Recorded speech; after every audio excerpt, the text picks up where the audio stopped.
हमारी सरकार आने के बाद हमें सब हथियारी ग्रुपों से बातचीत की मान्यवर।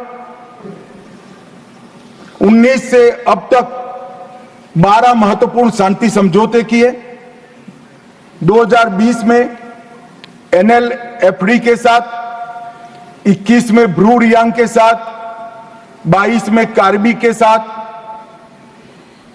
2022 में आदिवासियों के साथ, आदिवासी संगठनों के साथ, 2022 में असम मेघालय अंतरराज्यीय सीमा का समझौता, 2023 में DNLA, UNLF और उल्फा का समझौता, असम और अरुणाचल प्रदेश का अंतरराज्यीय सीमा का समझौता, 24 में त्रिपुरा के साथ समझौता, NLFT और ATTF के साथ समझौता।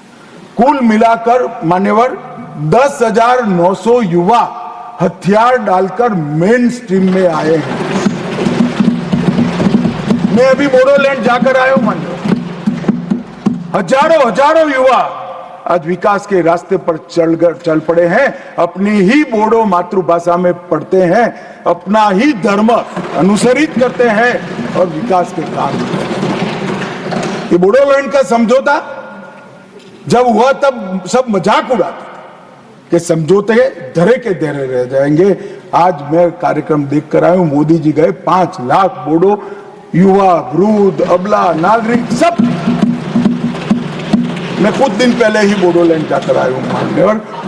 परिस्थिति बदल गई है। आसाम के अंदर 5 लाख करोड़ का इन्वेस्टमेंट का MOU होता है। एक आसाम के अंदर इंडस्ट्री एक जमाने में स्वप्न माना जाता था, आज वहां पर शांति है मान्यवर। अब सपा की परिधि को भी 70% तक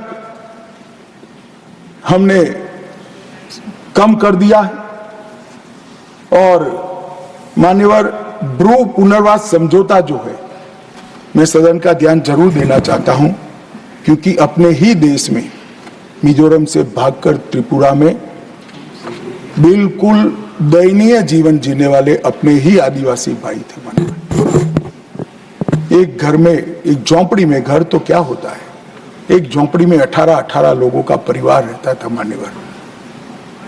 और राहत के नाम पर यहां से पर व्यक्ति 2 किलो चावल जाता था।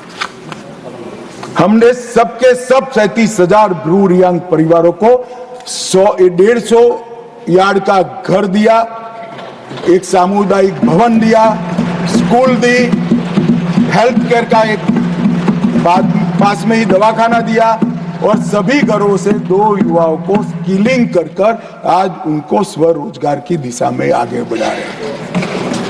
मैं 8 महीने पहले वही क्षेत्र को देखकर आया हूं जो मैंने 5 साल पहले देखा था। आसमान जमीन का फर्क पड़ा है। और सारे ब्रू रियांग भाई दोनों हाथ जोड़कर अपने ईश्वर से नरेंद्र मोदी को दुआ देते थे, मांगते थे कि भगवान भला करे। 6,935 परिवार, 37,584 लोग, उनको नर्क के जीवन से बाहर निकालने का काम नरेंद्र मोदी सरकार ने किया। ये जो कहते हैं ना, संवेदनशीलता चाहिए। संवेदनशीलता क्या होती है, थोड़ा समय निकालकर ये ब्रू भाई के घर पर जाकर एक चाय पीकर आइए तो मालूम पड़ेगा संवेदनशीलता क्या होती है। मान्यवर, हमने विकास के बजट में भी 153% की वृद्धि की। तेल मिशन, बांस मिशन, जैविक खेती और अंडा, मच्छी और दूध में नॉर्थ ईस्ट का इंडिविजुअल 8 राज्य आत्मनिर्भर हो, ऐसी कार्य योजना बनाकर हमने समृद्धि के रास्ते खोले। मान्यवर, 17 विद्युत परियोजनाएं, 40 जल आपूर्ति, 44 शिक्षा की, 43 स्वास्थ्य की, 7 खेल की और 4 पर्यटन की नई परियोजनाएं 70% भारत सरकार के बजट से गई। रेलवे में 81,900 करोड़ का इन्वेस्टमेंट, सड़क में, हाईवे में 41,500, ग्रामीण सड़क में 47,000 और 64 नए एयर रूट और हेलीकॉप्टर रूट को शुरू कर एयर कनेक्टिविटी को भी हमने पुख्ता किया है। इससे मान्यवर दिल्ली और नॉर्थ ईस्ट का भौतिक अंतर तो कम हुआ है, ये तो एक सिद्धि है ही है, परंतु इससे बड़ी सिद्धि है मोदी जी ने दिल्ली और नॉर्थ ईस्ट के दिलों का अंतर भी कम कर दिया मान्यवर। आज सबको लगता है कि हम भारत का हिस्सा है। वाइब्रेंट विलेज के तहत अकेले अरुणाचल में 4800 करोड़ रुपया भारत सरकार ने इन्वेस्ट किया है। चोटियों पर बसे गांव जो मानते थे कि हम भारत का अंतिम गांव है, मोदी जी ने एक बड़े सरल शब्द से भारत के अंतिम गांव को भारत का पहला गांव देख लिया। मैं किबुत्थिम में गया था, भाई किरण भी मेरे साथ। पहला गांव कहते ही जो नई ऊर्जा का संचार मैंने वो चोटियों पर रहते हुए हमारे नागरिक भाइयों के मन में देखा है, शरीर में देखा है और उनके उत्साह में देखा है मान्यवर, वो अवर्णनीय था। और ये सारी सिद्धियां ऐसे नहीं आती, दृढ़ राजनीतिक इच्छा शक्ति चाहिए, वोट बैंक की चिंता करे बगैर कठोर फैसले लेने का मादा चाहिए और देश की समस्या ही का निवारण ही अपना लक्ष्य है, इस दृष्टि से काम करने की नीति चाहिए। इसके साथ साथ मोदी जी ने आतंकवाद के खिलाफ जीरो टॉलरेंस को धार देने के लिए कानूनी आधार भी बड़ा मजबूत किया। 2 अगस्त 2019 में एनआईए एक्ट में संशोधन कर नए अपराधों को समाये, विदेश में भी जांच का अधिकार मिला, यूएपीए में भी संशोधन कर दिया गया, आतंकवादियों की संपत्ति जब्त करने का हमें अधिकार मिला, व्यक्तियों को भी आतंकवादी घोषित करने का अधिकार मिला,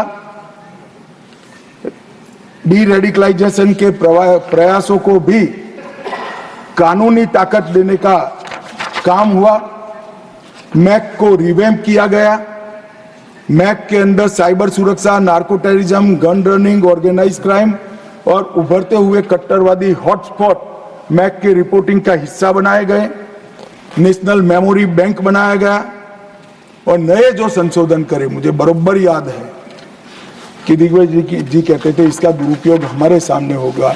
दिग्विजय जी आपके सामने नहीं हुआ, जब मैं एनआईए का संशोधन लेकर आया तब मुझे बरोबर याद है दिग्विजय सिंह कि इसका दुरुपयोग होगा, आपके सामने नहीं हुआ। हमने 57 आतंकवादियों को आतंकवादी घोषित किया, जिसने देश की सर्वोच्च अदालत में मान्य 23 संगठनों को मान्य।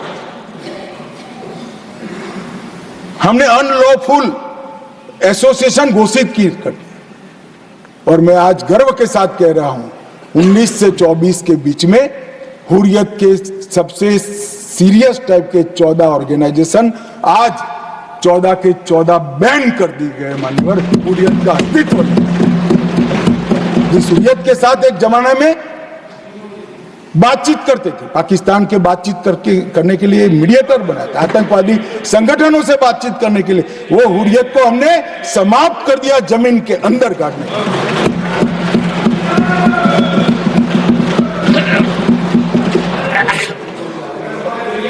मान्यवर पीएफआई पूरा सदन जानता है, यहां बैठे या वहां बैठे सब मानते कि पीएफआई आने वाले दिनों में देश के लिए बड़ा खतरा था,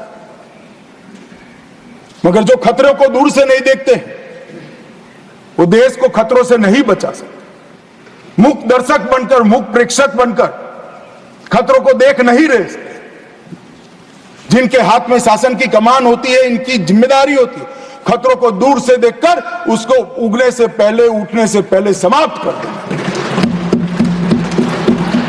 हमने पीएफआई पर बैन लगाया, एक साथ देश के 24 राज्यों में रेड डालकर पीएफआई के एक एक बंदे को उठाकर जेल की सलाख होकर संपूर्ण गतिविधि समाप्त हो गई। कुछ लोग पंजाब में भी बिंडरान वाले बनने का प्रयास भी किया, आगे भी बढ़े। सरकार हमारी नहीं थी, फिर भी यही गृह मंत्रालय ने दृढ़ निश्चय कर आज वो असम की जेल में आराम से गुरु ग्रंथ साहब का पाठ